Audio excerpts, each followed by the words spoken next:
Parenting Unplugged is a raw, real, and refreshing take on modern parenting without the filters, sugarcoating, or guilt. Hello, fellow parents, exhausted caregivers, and anyone who ever shouted, "If you don't stop, I'm cancelling your birthday," and immediately realized you were in too deep. Welcome back to Parenting Unplugged, the podcast where we say what every parent's thinking, admit our awkward parenting fails, and gently steer ourselves towards better habits together. I'm your host, Tia Grace, and today we are diving into one of the most common and most confusing topics in parenting: consequences. What is the difference between logical or made-up parenting threats? Because we all done it. The classic, "That's it, no tablet for a week." Or, "If you throw that again, you are not going to the party." Or my personal favorite, "You'll never see that toy again in this house." And yet, the behavior doesn't always change, and we are left wondering what went wrong. Today, we are going to break down the difference between logical, natural, and made-up consequences.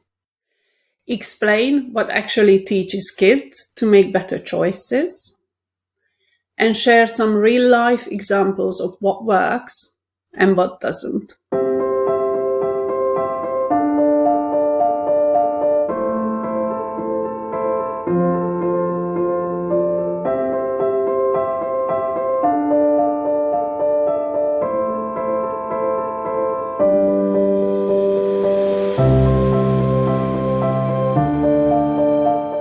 Let's ask the obvious question.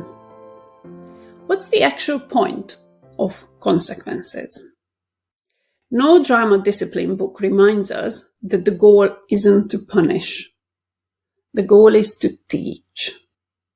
The consequence should help a child to learn how their actions affect others, show cause and effect, and to provide a safe, calm learning opportunity. And ideally, make more sense than cancelling Christmas because they threw a sock. But here is the problem. The Gentle Parenting book says many parents use empty threats out of frustration, not logic. And the kids? They just simply know when you are buffing. Have you ever said something outrageous like, "If you don't get dressed, I'm leaving without you"? Then stared at your toddler in Paw Patrol pyjamas, wondering what on earth is your follow-through plan? Yeah, the same.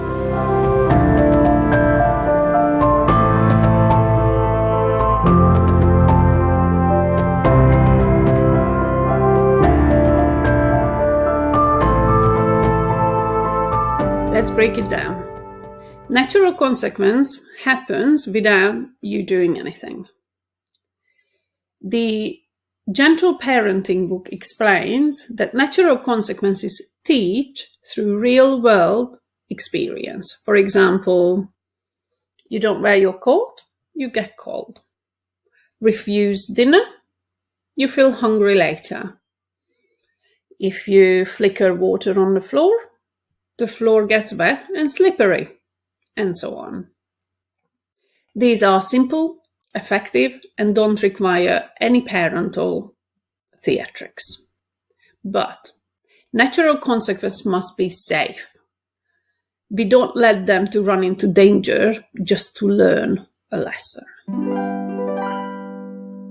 Logical consequences are created by us, but they are directly related, respectful, reasonable, and revealed in advance if possible. So, for example, if you throw the toy, it gets put away for a while, not forever, not burned in a backyard fire pit. Or, for example, throwing food, meal is over.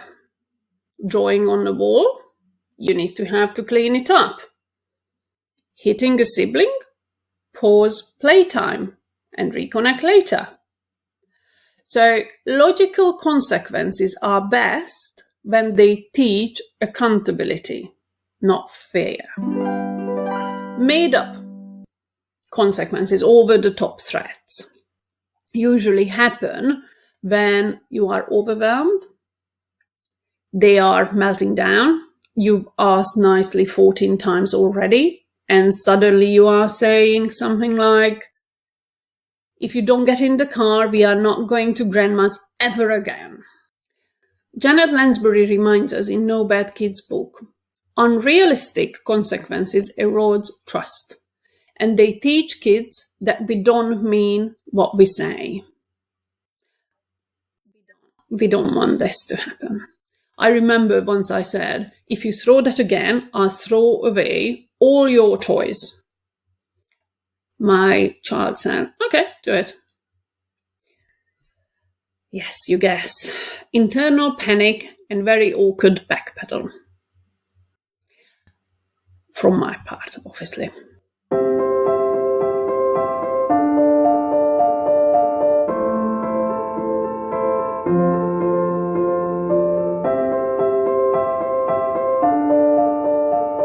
So, what can we do instead of going full threat mode? Here are some go-to strategies. Number 1, state the limit clearly. Toys aren't for throwing. Or food stays on the table. So, no lectures, just clear, confident leadership. Number 2, follow through calmly if you set the boundary. Keep it without yelling or shaming. So, for example, I asked you not to throw that. We are putting it away now. Then move on, don't make it dramatic. Number 3, involve the child when possible. The Explosive Child book recommends problem solving together after the conflict. So say something along the line, what can we do differently next time? How can we fix this together? This will build ownership and not resistance. Number 4, let the learning be the consequence. Don't rush to fix everything. If they spill, let them help to clean. If they forget, let them experience a small dose of disappointment. Consequences work best when they are part of a supportive relationship, not a power move. I remember one time my child asked, what happens if I say no? I said, then we'll work through it together. She replied, boring. I thought you'd cancel the snacks.